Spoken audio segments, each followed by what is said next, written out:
Hello बच्चों, आज हम लेके आए हैं क्लास 12th फिजिक्स का फर्स्ट चैप्टर। ठीक है, देखते हैं। इलेक्ट्रोस्टैटिक्स, जिसमें हमको पढ़ना है इलेक्ट्रिक चार्जेस एंड फील्ड्स। ठीक है, जिसमें आज हम चार्जेस पे बात करेंगे। फील्ड्स तो बहुत बड़ा है, आज एकदम बेसिक सा लेक्चर रहेगा। ठीक है, धीरे धीरे आगे बढ़ेंगे। तो बेटा, फिजिक्स की एक ब्रांच होती है इलेक्ट्रोमैग्नेटिज्म। ठीक है, उसके अंदर एक है इलेक्ट्रोस्टैटिक और एक होता है इलेक्ट्रो डायनेमिक्स। ठीक है, तो इलेक्ट्रोस्टैटिक में हम बात करेंगे चार्जेस जब कहां हो, रेस्ट पे हो। ठीक है, और इलेक्ट्रोडायनेमिक्स में चार्जेस जब मोशन में हो। ठीक है, फर्दर इसमें हम लोग देखेंगे कूलम्स लॉ, ठीक, गॉस लॉ। ठीक है, और इसमें हम देखेंगे इलेक्ट्रिक करंट, अल्टरनेटिंग करंट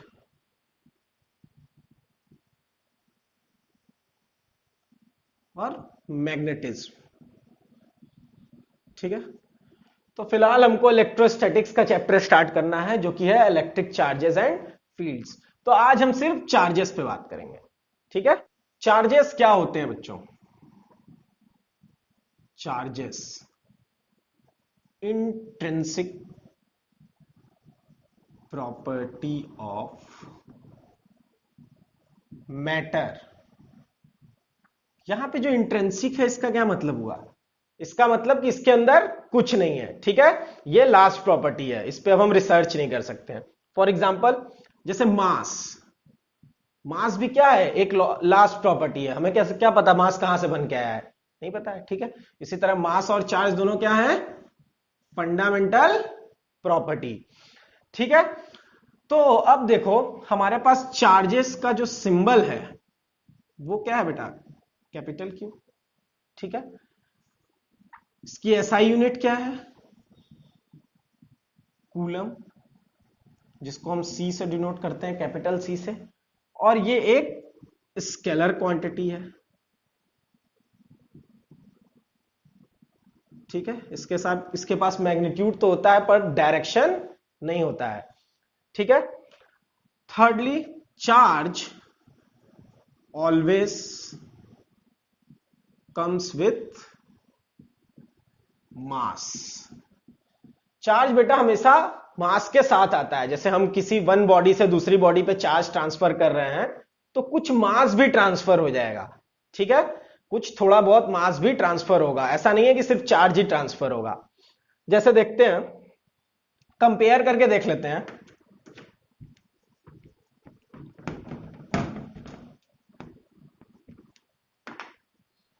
तो कंपेयर करके देखते हैं चार्ज और मास को। तो बेटा, चार्ज हमेशा क्या होगा, या तो पॉजिटिव होगा या तो नेगेटिव होगा। ठीक है, पर मास हमेशा क्या होगा, पॉजिटिव। कभी सुने हो कि -5 kg कोई सामान ले आ दो, या -10 kg कोई सामान ले आ दो? हमेशा पॉजिटिव में ही कुछ क्वांटिटी हम लोग मास की मेजर करते हैं, जैसे 5 kg 10 kg। कभी नेगेटिव में यूज नहीं कर सकते।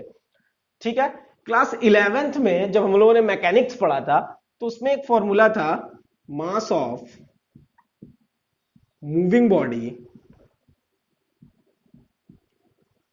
m is equal to m0 upon √1 minus v square upon c square. ठीक है, यहां m क्या है, मास ऑफ मूविंग बॉडी। m0 क्या है बेटा, रेस्ट मास है। ठीक है, m0 क्या है, रेस्ट मास है। और यहां v square speed of body, और जो c स्क्वायर है वो क्या है, स्पीड ऑफ लाइट। तो स्पीड ऑफ लाइट कितनी होती है, 3 × 10⁸ मीटर पर सेकेंड। देखो, जो भी बॉडी की स्पीड होगी वो हमेशा इससे कम होगी, जो भी बॉडी की स्पीड होगी हमेशा इससे कम होगी, तो ये क्वांटिटी हमेशा 1 से कम आएगी, ठीक है।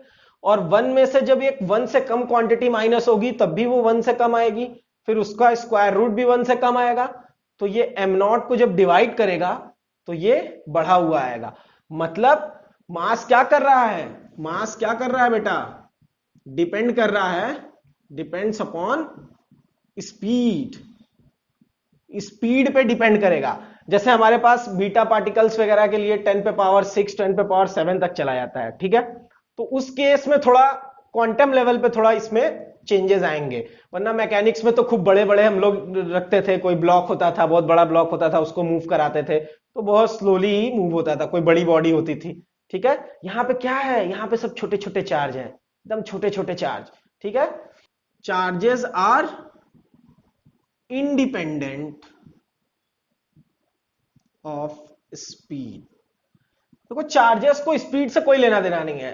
अगर हम ये कहें कि चार्ज बहुत तेजी से चल रहा है, ठीक है, तो ऐसा नहीं है कि चार्ज बहुत तेजी से चल रहा है तो वो बदल जाएगा, मतलब 1 इलेक्ट्रॉन का चार्ज था तो दो इलेक्ट्रॉन का हो जाएगा या 3 इलेक्ट्रॉन का हो जाएगा, ऐसा कुछ नहीं है।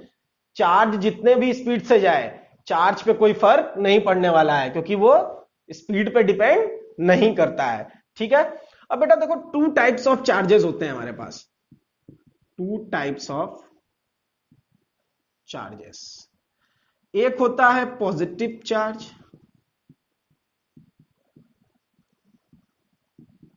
पॉजिटिव, एक होता है नेगेटिव चार्ज।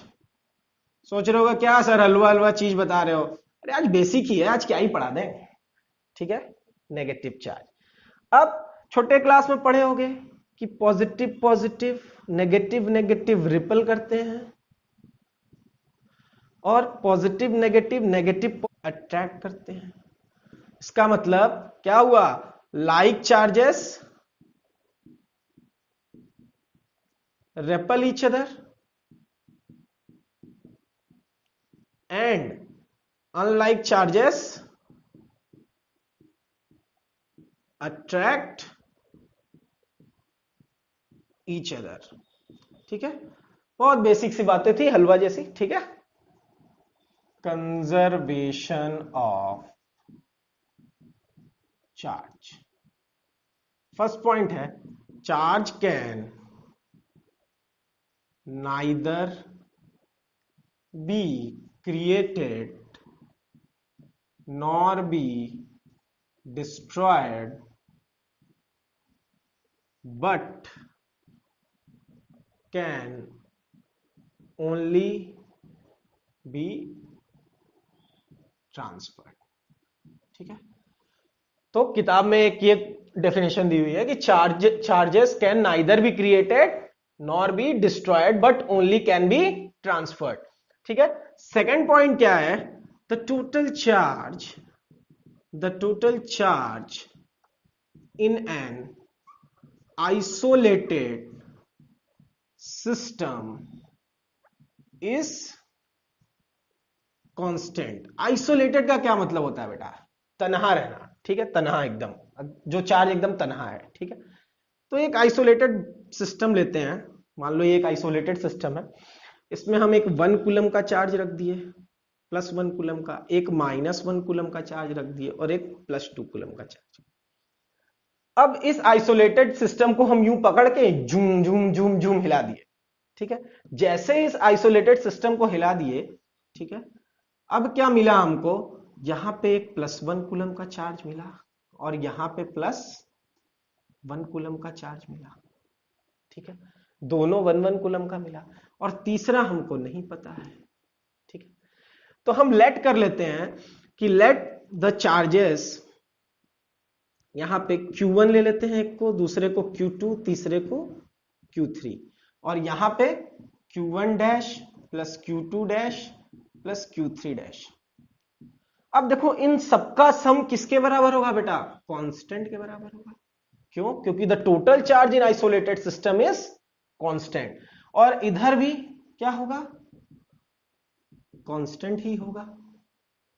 तो अब इन दोनों को इक्वेट कर सकते हैं, तो इसका मतलब Q1 plus Q2 plus Q3 is equal to Q1 dash plus Q2 dash plus Q3 dash. ठीक है, अब Q1 की जगह 1 plus 2 minus 1 is equal to यहां 1 प्लस 1 प्लस Q3 डैश। अब 2 प्लस 1 3, 3 माइनस 1 और यहां पे 2 Q3 डैश। ठीक है, 2 इधर आ जाएगा, 2 minus 2 is equal to Q3 dash is equal to Q3 dash is equal to 0। ठीक है, तो इसका क्या हो जाएगा 0 कूलम। अब देखो कहने का क्या मतलब है, the total charge in an isolated system is constant. Isolated system के जो भी टोटल चार्ज होंगे वो हमेशा क्या आने चाहिए, कांस्टेंट आने चाहिए। ठीक है, नेक्स्ट टॉपिक है बेटा अपना क्वांटाइजेशन ऑफ चार्ज।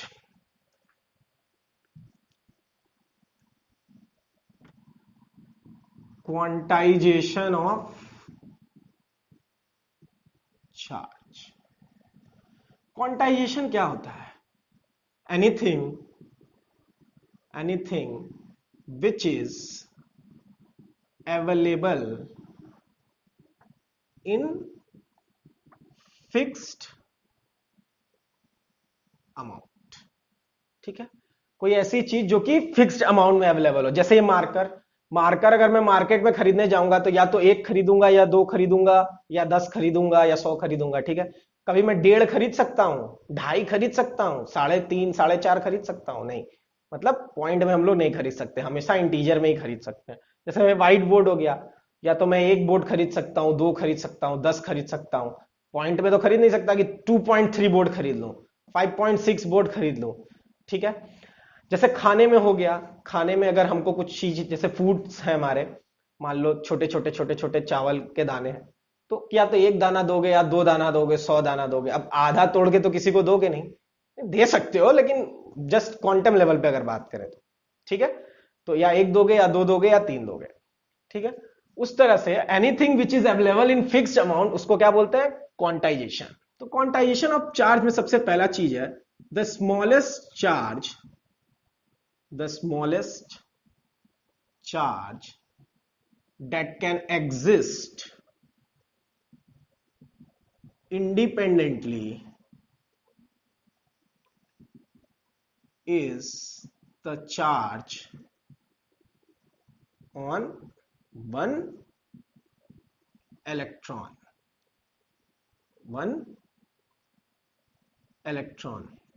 और 1 इलेक्ट्रॉन में कितने चार्ज होते हैं, 1.6 इंटू 10⁻⁻19 कूलम। अब देखो यहां पे हम एक वर्ड यूज किए इंडिपेंडेंटली। ठीक है, और स्मॉलेस्ट चार्ज भी बोले हैं।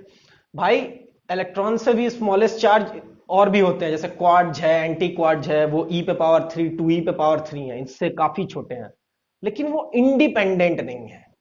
तो ये इकलौता है जो कि इंडिपेंडेंट है, इसलिए smallest charge that can exist independently is the charge on 1 electron. और इसीलिए इसको हम लोग क्या बोलते हैं, फंडामेंटल चार्ज। सो बेटा ये सबसे छोटा है। ठीक है, अगर इंडिपेंडेंट की बात करें तो। ठीक है, सेकेंड पॉइंट क्या है, चार्जेस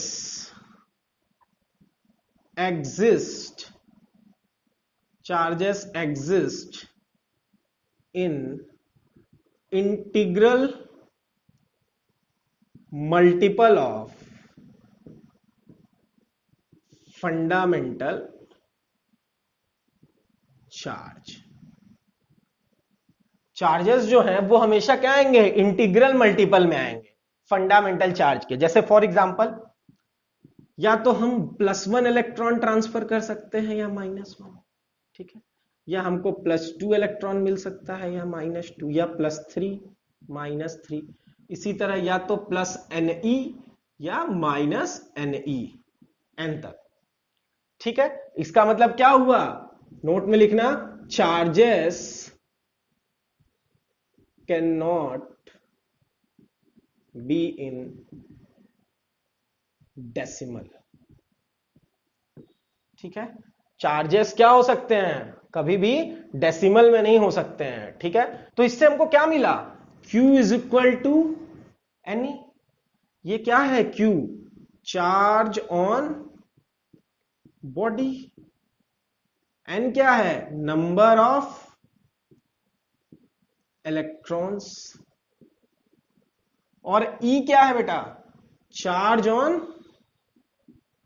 वन इलेक्ट्रॉन। ठीक है, इस पे क्वेश्चन देख करते हैं, फिर इसको समझ में आ जाएगा। ठीक है, एक क्वेश्चन ट्राई करो।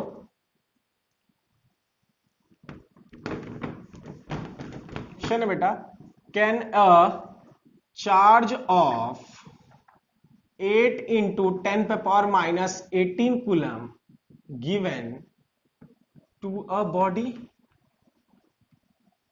क्या हम 8 into 10 पे पावर माइनस 18 कूलम का चार्ज किसी बॉडी को दे सकते हैं?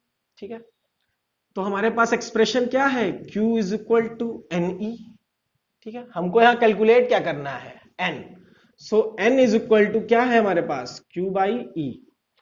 अब देखो गिवन है क्वेश्चन में, चार्ज जो दिया हुआ है बॉडी का वो है 8 into 10 पे पावर माइनस 18 कूलम, और E 1 इलेक्ट्रॉन चार्ज का हमको वैल्यू पता है 1.6 into 10 पे power minus 19 coulomb.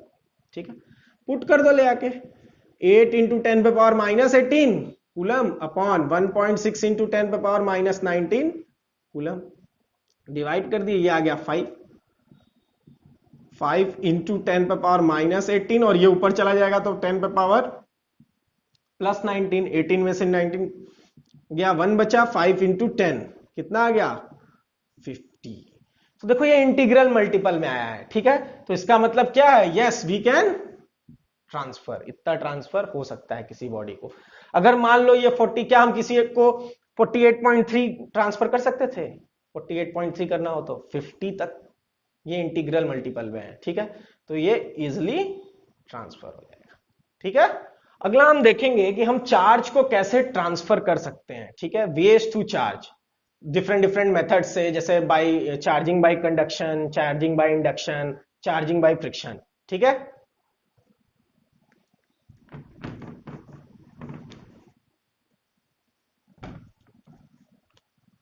Next topic है बेटा हमारा वेज टू चार्जेस, कैसे चार्ज करेंगे।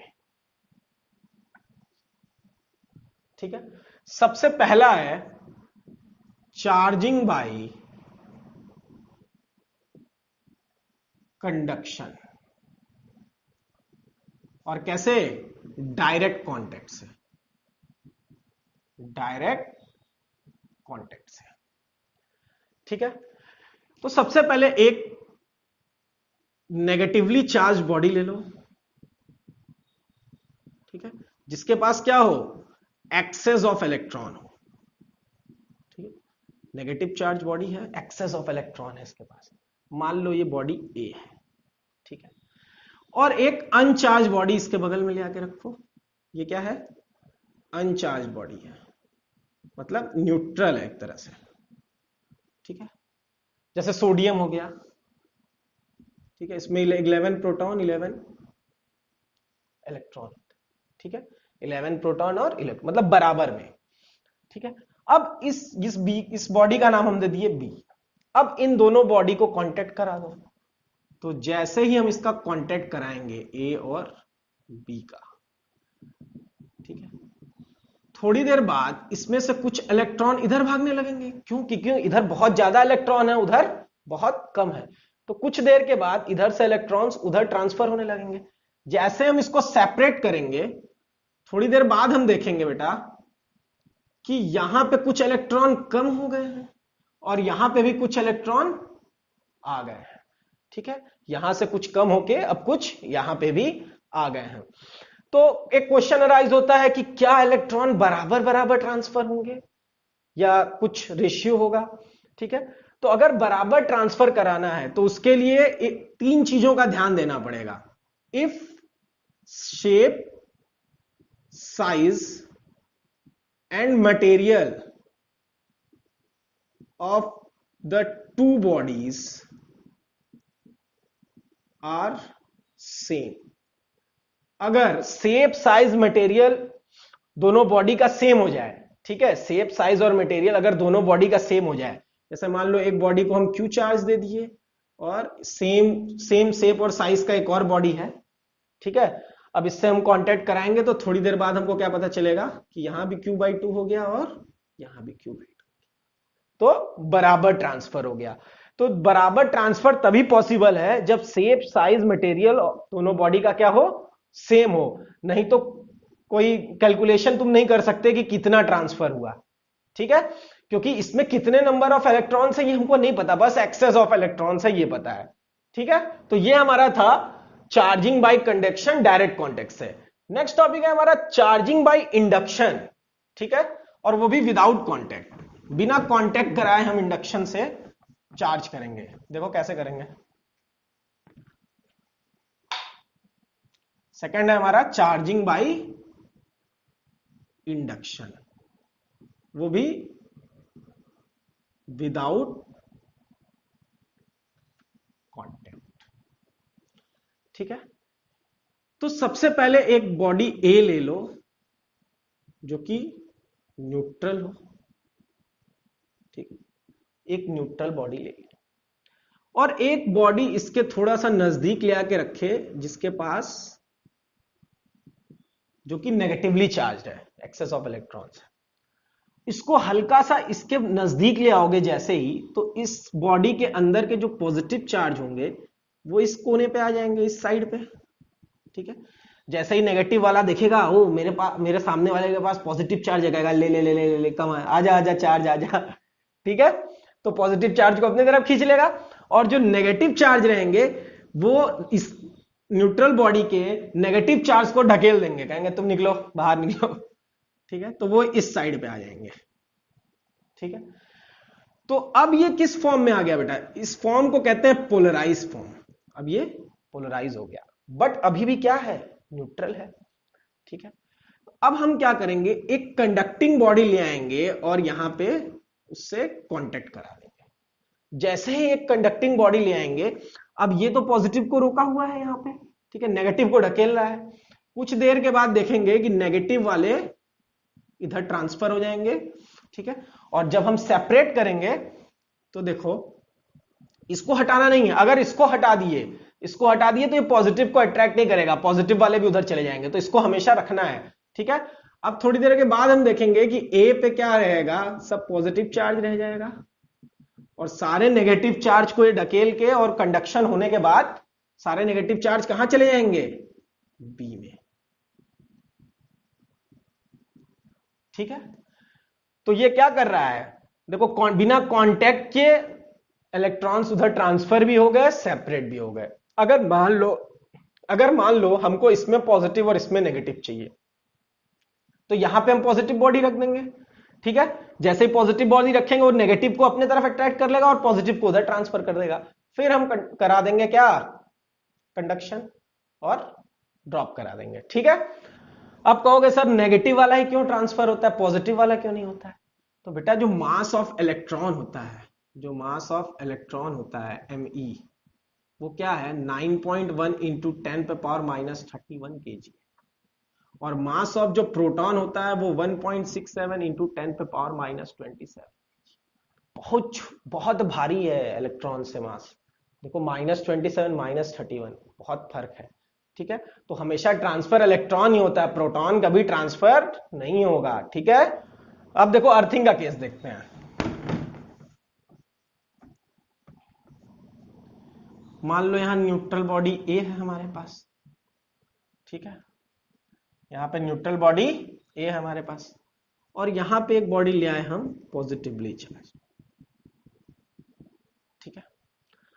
अब क्या होगा, ये न्यूट्रल है, थोड़ी देर के बाद जैसे इसको हल्का सा नजदीक ले जाएंगे नेगेटिव वाले यहां, और ये पॉजिटिव वालों को रेपेल करके इधर भेज देगा, ठीक है, पॉजिटिव वालों को रेपेल करके उधर भेज दिया। अब इसको हम कनेक्ट कर दिए ले आके किससे, अर्थिंग से, और अर्थिंग क्या है बेटा, ओशियंस ऑफ इलेक्ट्रॉन्स है, ठीक है, इसके पास इलेक्ट्रॉन का पूरा समुंदर है, ठीक है। अब ये क्या करेगा, जैसे ही देखेगा कि इधर पॉजिटिव है, ये इलेक्ट्रॉन यहां से निकलेंगे और कुछ समय के बाद ये पॉजिटिव चार्ज को कैंसिल आउट कर देंगे, ये नेगेटिव चार्ज घुसेगा और इस पॉजिटिव चार्ज को कैंसिल आउट कर देगा। तो थोड़ी देर बाद क्या होगा, हम देखेंगे कि इसमें सिर्फ क्या बचा रह जाएगा, नेगेटिव चार्ज बचा रह जाएगा, कैसे?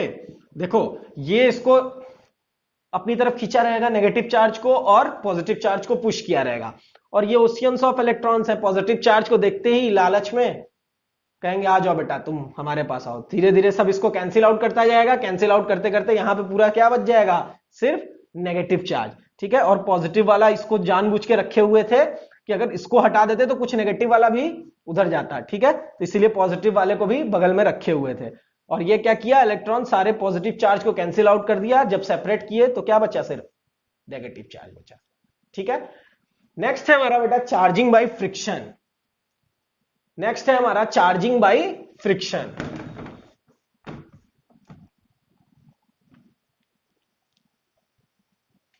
थर्ड है चार्जिंग बाय फ्रिक्शन, या इंसुलेटर भी बोल सकते हो। ठीक है, जैसे मान लो दो बॉडी है, जैसे मान लो दो बॉडी है। ठीक है, ये दो बॉडी को हम आपस में रब किए तो कुछ इलेक्ट्रॉन छटक के बाहर गिर जाएंगे। ठीक है, अरे घबराओ मत, ऐसा ही होगा। देखो, ये बॉडी है, इनके पास कुछ एटम होंगे। ठीक है, इसके पास भी कुछ एटम होंगे। इन दोनों बॉडी को हम रब करेंगे। रब करने से हमको क्या मिलेगा बेटा? Kinetic energy. जैसे ही काइनेटिक एनर्जी मिलेगा, उससे क्या प्रोड्यूस होगा? Thermal energy. और थर्मल एनर्जी हमको क्या देगा? इलेक्ट्रॉन। आउटर मोस्ट सेल में इलेक्ट्रॉन। ठीक है, अब देखो हमको नहीं पता दोनों का मटेरियल कैसा है, तो फिलहाल हम मान लेते हैं कि इधर से नेगेटिव चार्ज इसमें आ जाएंगे। ठीक है, तो इस बॉडी पे अब क्या बचा? Negative charge. और इस बॉडी पे क्या बचा? Positive charge. क्योंकि हमको मटेरियल पता नहीं है कि इधर से इधर ट्रांसफर होगा कि इधर से इधर ट्रांसफर होगा, तो हम एज्यूम कर लिए हैं कि इधर से इधर होगा। ठीक है, अब जैसे ही इस पे नेगेटिव चार्ज होगा, इसका मास बढ़ा हुआ मिलेगा और इसका मास कम हो जाएगा। कैसे? नोट कर लो, बहुत इंपॉर्टेंट है। ट्रांसफर ऑफ चार्ज अगर होगा तो ट्रांसफर ऑफ मास भी होगा। ठीक है, जब भी चार्ज का ट्रांसफर होगा, वो कुछ मास का भी ट्रांसफर उसमें होगा ही होगा। ठीक है, हां, ये कहना मुश्किल है कि ये नेगेटिव है ये पॉजिटिव है, क्योंकि ये तो हम एज्यूम किए हैं, हमको नेचर ऑफ मटेरियल नहीं पता था। ठीक है, हो सकता था कि इधर से इधर ट्रांसफर हो। ठीक है, तो इन्होंने क्या किया? रब करके दिया, काइनेटिक एनर्जी मिली, थर्मल एनर्जी, और इलेक्ट्रॉन्स हमको मिले आउटर मोस्ट सेल पे। जैसे हम लोग जब छोटे बच्चे थे तो स्केलों को बाल में ऐसे ऐसे ऐसे ऐसे करते थे, उसके बाद कागज के टुकड़ों को उससे उठाते थे, या बैलून सर पे रगड़ के और दीवार में चिपका देते थे। ये सब क्या था? चार्जिंग बाय फ्रिक्शन था। ठीक है, तो आज हमारा टॉपिक यहीं पे खत्म होता है। बहुत ही बेसिक सा लेक्चर था, इंट्रोडक्शन पार्ट था सिर्फ। नेक्स्ट टॉपिक में हम लोग कूलम्स लॉ स्टार्ट करेंगे और उसके क्वेश्चंस देखेंगे। ठीक है, और अगर कुछ भी प्रॉब्लम हो इस टॉपिक पे तो आप लोग आराम से क्वेश्चन पूछ सकते हैं कमेंट सेक्शन में, या हमारा ग्रुप है टेलीग्राम पे, उस पे भी आप ज्वाइन कर सकते हो। ठीक है, थैंक यू।